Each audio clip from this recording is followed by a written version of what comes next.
Good afternoon, it's Bob Trade Genius. It's the 5th of April. Excuse me, and what a day. Sorry, I'm so tired. Been doing a lot of crazy trading here, and what a reversal. So I'm going to blast through the charts here and just give you my thoughts, but I think we had a recognition day today, and I think we had an overthrow.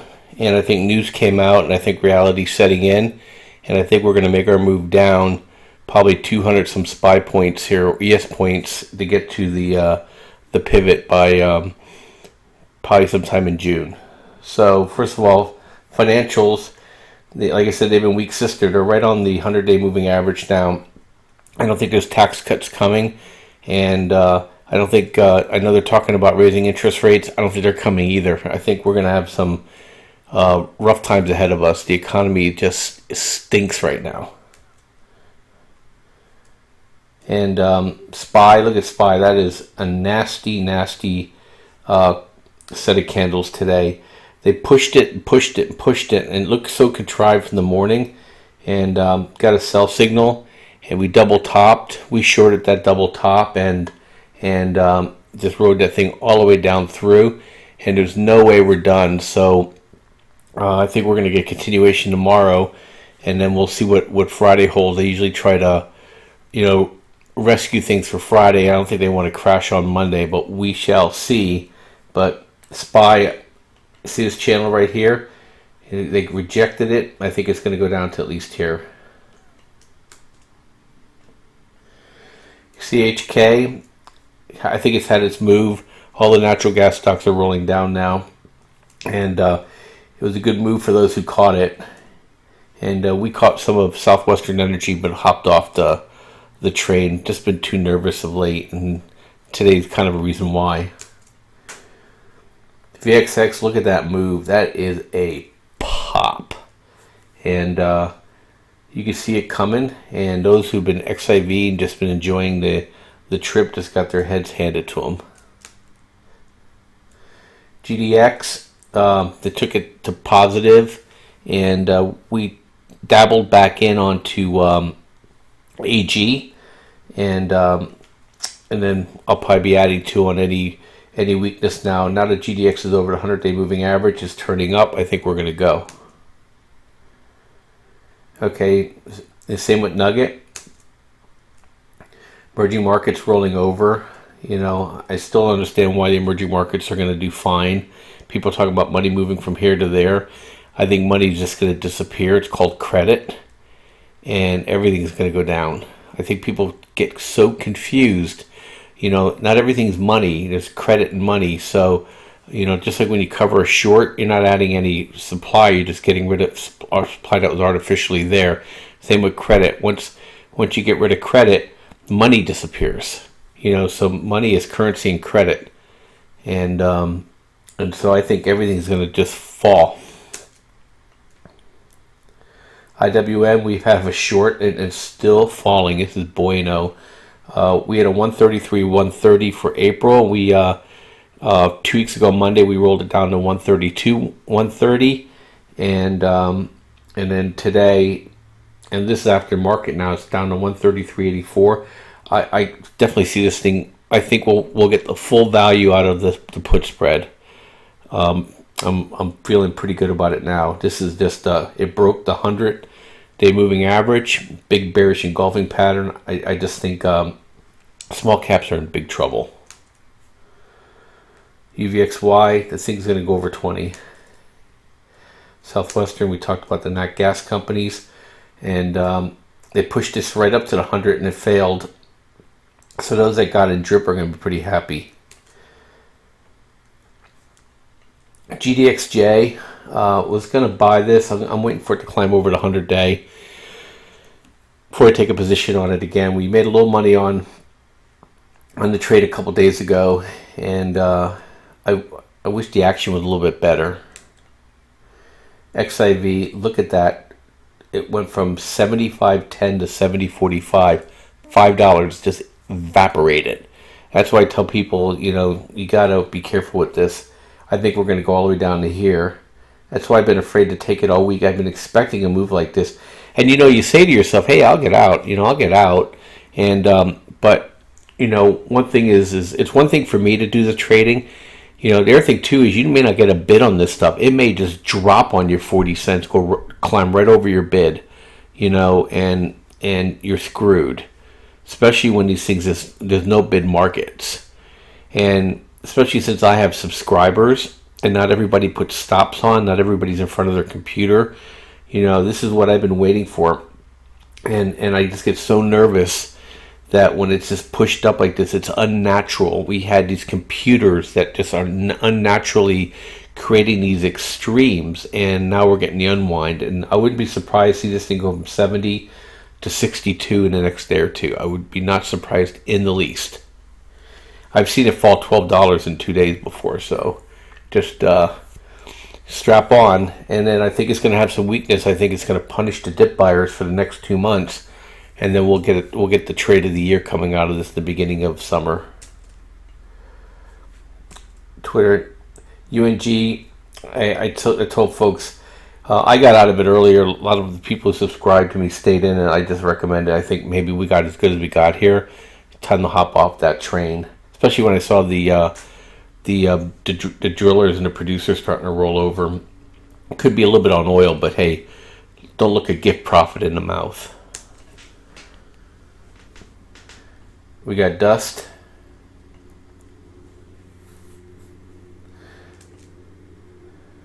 XLK down to the VWAP. This thing needs to drop all the way down to the 100 moving average. This is so contrived too. This is what they were doing to bid everything. XLK, XLG, and the VIX is gold, steady Eddie, moving up. XBI, we're in BIS, and again, nice reversal here. This is way overbought, and I think like I said, biotech. People think it's a growth industry. Healthcare goes up another 30% next year. They're going to be screaming for these CEOs' heads. I don't know why people think this is going to be a great trade. I'm looking to sell the rips on this thing as often as I can.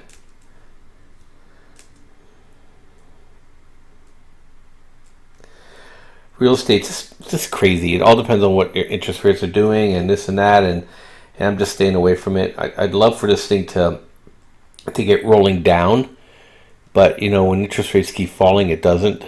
And so I think it's just a trade I'm just going to have to put on the shelf. Silver looking good. Mosaic, it climbed up into the VWAP and the moving average and rejected again, but it's banging on the door, and one of these times it's going to roll right through. AG, we're in AG, and we did a half position, and I'm looking probably right now. I'll probably be adding to it again. 814. We bought at 850, so I'm just going to follow my trend dots up. Once this thing breaks over, though, I may just buy it up here too, because AG will go from $8 to $20 in a heartbeat if we get gold and silver rolling.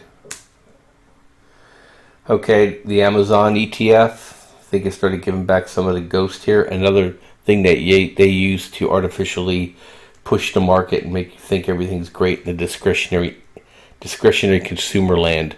We have retailers just going bankrupt left and right, and people, I just read yesterday, 50% of the population cannot make it another 2 weeks if they lost their job. They do not have the money. I mean, if that doesn't scare the living hell out of you, I don't know what does. And you can't blame the people. They make it almost impossible for you to save. They've designed a system to steal everything from everybody, and they're going to reap a whirlwind if jobs start going away. And most of the jobs in this country are service jobs. You think about it.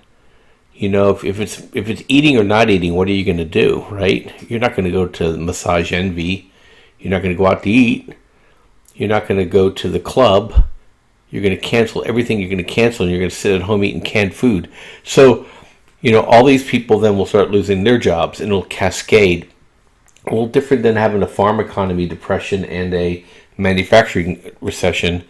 It's just that there's a lot of people working at jobs that aren't really needed, and so I think it's going to get pretty squirrely here if they don't get their economic act together here pretty soon. And you'll see XLY at 8, not 80. Silver Wheaton, it's doing good. I want to buy it, but I wish it would take a dip first. I missed this move here, but Silver Wheaton will, if the interest rates fall and silver goes up, that's your key on Silver Wheaton. I told you guys hold a position in SH if you're not a trader and you're just listening. SH, TLT, IAU, and just buckle in. This will make you very happy if you replaced your 100% long equity position with 30% of this and going 70% equity.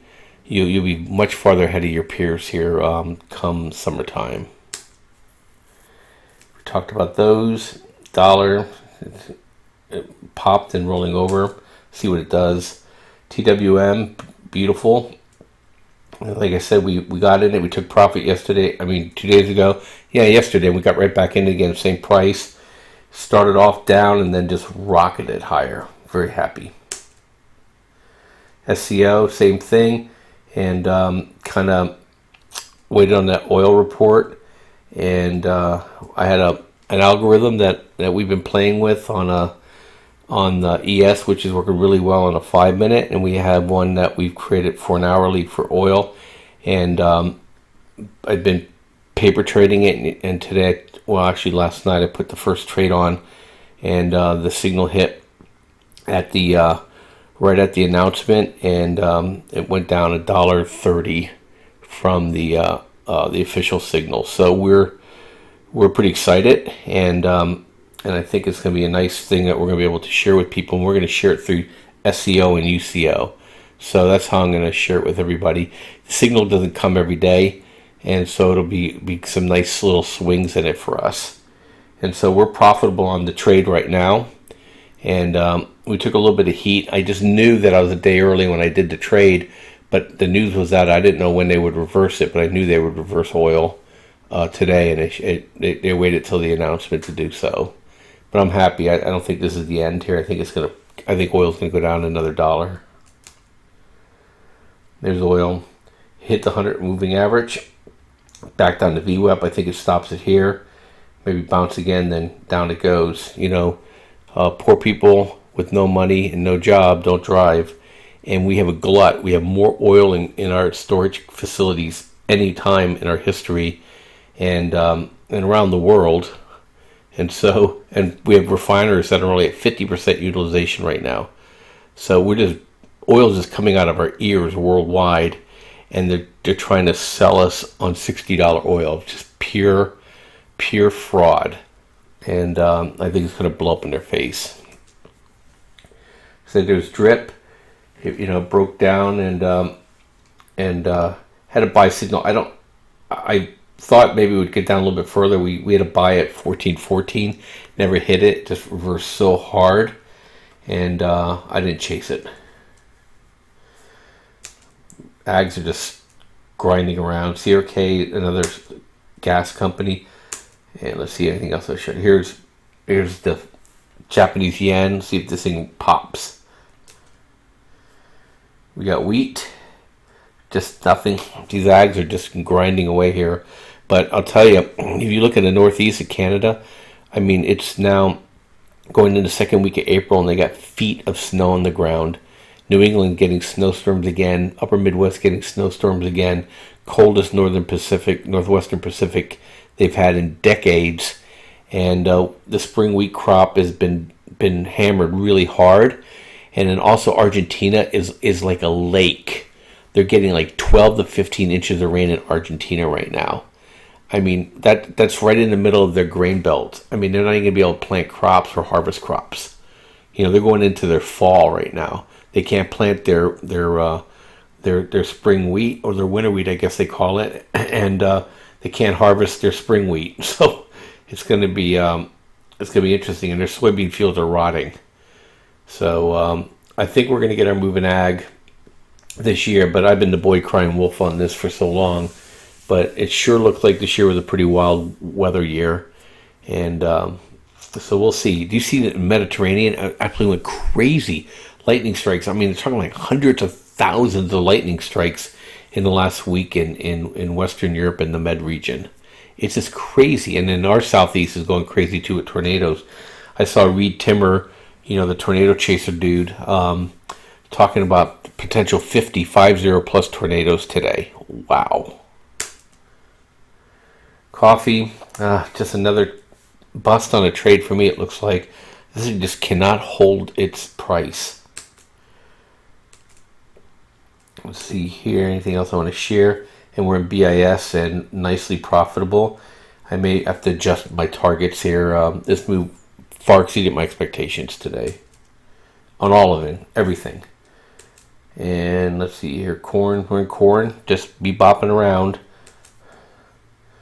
SLJ looks like it's coming out. Look at it for tomorrow. And here XLG, this is where they steal from you. And that's rolling down. I like to see this thing keep falling because it'll just take the market down with it, take volatility up, and position us for some nice trades here in about 2 months. And there's VIX. That is a big move. Boom, 10% move.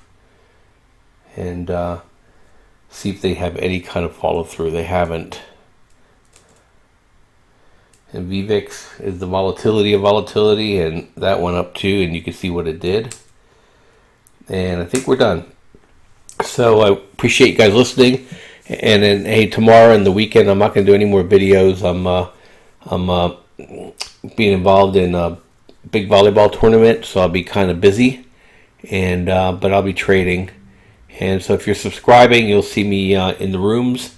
But otherwise, I'll be quiet until like Tuesday of next week. Thanks and have a great day. Bye-bye.